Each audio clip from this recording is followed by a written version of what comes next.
بسم اللہ الرحمن الرحیم۔ ایک عبرت انگیز واقعہ۔ شیخ علی الطنطاوی مصر کے مقتدر علماء میں سے ہیں۔ انہوں نے قرآن کریم کی تفسیر بھی لکھی ہے جس کا نام جواہر القرآن ہے۔ اس میں آپ نے علوم جدیدہ سے متعلق بڑی تفصیلات پیش کی ہیں جو قابل مطالعہ ہیں۔ آپ کے ایک پوتے ہیں مجاہد مامون۔ انہوں نے آپ کی بہت سی یادداشتوں کو اور بہت سے متفرق مضامین کو اکٹھا کر کے علی الطنطاوی فصول فی الثقافۃ والادب کے نام سے شائع کیا ہے۔ اس میں شیخ کا بیان کردہ ایک واقعہ ہے جو عبرت انگیز بھی ہے اور سبق آموز بھی۔ جی چاہا کہ آپ سامعین سے ذکر کیا جائے، شاید کسی کے لیے ہدایت کا ذریعہ بن جائے۔ ملاحظہ فرمائیے، وہ واقعہ یہ ہے۔ شیخ فرماتے ہیں، ایک واقعہ اور پیش آیا۔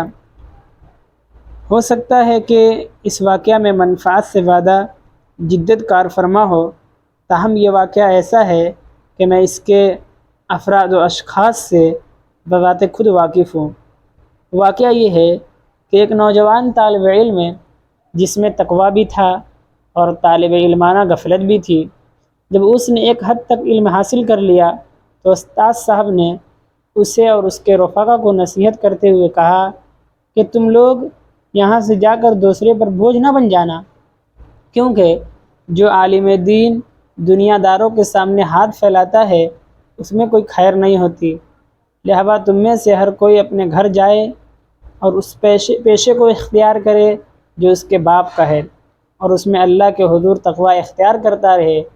یہ نوجوان استاد صاحب کی نصیحت سن کر اپنی والدہ کے پاس گیا اور ان سے پوچھا کہ میرے والد کا پیشہ کیا تھا، وہ کیا کرتے تھے؟ ماں بیچاری یہ سن کر پریشان ہو گئی، کہنے لگی وہ تو اللہ کی رحمت کے حضور چلے گئے، تمہیں ان کے پیشے سے کیا غرض؟ یہ ماں سے اصرار کرتا رہا کہ وہ اسے ضرور بتائیں، اور وہ جان چھڑاتی رہیں، یہاں تک کہ اس نے ماں کو بولنے پر مجبور کر دیا تو ماں نے اسے انتہائی بددلی اور ناگواری کے ساتھ بتلایا کہ تمہارا باپ چور تھا۔ اس نوجوان نے ماں سے کہا کہ استاد صاحب نے ہمیں حکم دیا ہے کہ ہم میں سے ہر ایک اپنے والد کے پیشے کو اپنائے اور اس میں تقویٰ اختیار کرے۔ ماں بولی، افسوس ہے تجھ پر، کیا چوری میں بھی تقویٰ ہوا کرتا ہے؟ علامہ طنطاوی فرماتے ہیں، جیسا کہ میں بتلا چکا ہوں کہ اس نوجوان میں طالب علمانہ غفلت بھی تھی۔ اس نے ماں سے بے پرواہی کے ساتھ کہا کہ استاد صاحب نے یوں ہی فرمایا تھا، پھر وہ گھر سے نکل کھڑا ہوا اور لوگوں سے چوری کے متعلق پوچھتا پاچھتا اور تھوڑی تھوڑی معلومات لیتا رہا، حتیٰ کہ اسے پتہ چل گیا کہ چور کیسے چوری کرتے ہیں۔ چنانچہ اس نے چوری کرنے کے ساز و سامان کی تیاری کی، عشاء کی نماز پڑھی اور لوگوں کے سونے کا انتظار کرنے لگا۔ جب لوگ سو گئے تو نکل کھڑا ہوا تاکہ اپنے والد کے پیشے کو اختیار کرے۔ جیسا کہ استاد صاحب نے کہا تھا، اس نے چوری کے لیے اپنے پڑوسی کے گھر سے ابتدا کی۔ مان اس کو یاد آیا کہ استاد صاحب نے تقویٰ اختیار کرنے کی وصیت کی تھی اور پڑوسی کو ایذا دینا کوئی تقویٰ نہیں ہے، اور وہ اس گھر کو چھوڑ کر آگے بڑھ گیا اور ایک دوسرے کے گھر کے پاس سے گزرا۔ جی میں کہنے لگا کہ یہ تو یتیموں کا گھر ہے اور اللہ تعالیٰ نے یتیموں کا مال کھانے سے بہت ڈرایا ہے۔ وہ یہ گھر بھی چھوڑ کر آگے بڑھا اور مسلسل آگے چلتا رہا، حتیٰ کہ ایک مالدار تاجر کے گھر پہنچا جس کی فقط ایک بیٹی تھی اور کوئی اولاد نہیں تھی، اور سب لوگوں کو پتہ تھا کہ اس تاجر کے پاس اس قدر مال و دولت ہے جو اس کی ضرورت سے کہیں زیادہ ہے۔ دل میں کہنے لگا بس چوری کی مناسب جگہ یہی ہے، اور تالے کھولنے کے لیے جو چابیاں تیار کر رکھی تھی ان سے دروازہ کھولا اور اندر داخل ہو گیا۔ اس نے دیکھا کہ نہایت کشادہ گھر ہیں اور ڈھیروں کمرے ہیں۔ ان کمروں میں گھومتا رہا یہاں تک کہ جس کمرے میں مال و دولت رکھی ہوئی تھی وہاں پہنچ گیا۔ اس نے صندوق کھولا، اس میں کثیر تعداد میں سونا چاندی نقد رقم موجود پائی۔ اس نے ان کے اٹھا لینے کا ارادہ کیا تو جی میں کہنے لگا کہ نہیں، اس طرح اٹھانا مناسب نہیں، کیونکہ استاد صاحب نے تقویٰ اختیار کرنے کا حکم دیا تھا۔ یوں لگتا ہے اس تاجر نے اپنے اموال کی زکوٰۃ ادا نہیں کی ہے، لہذا پہلے ہم اس کی زکوٰۃ نکالیں گے۔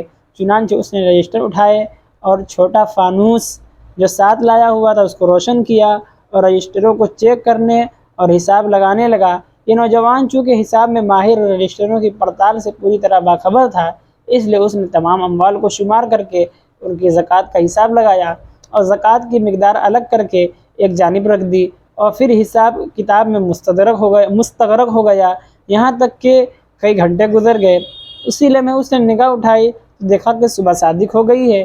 جی میں کہنے لگا اللہ کے حضور میں تقوی اختیار کرنا ہے، لہذا پہلے ہم صبح کی نماز پڑھیں گے۔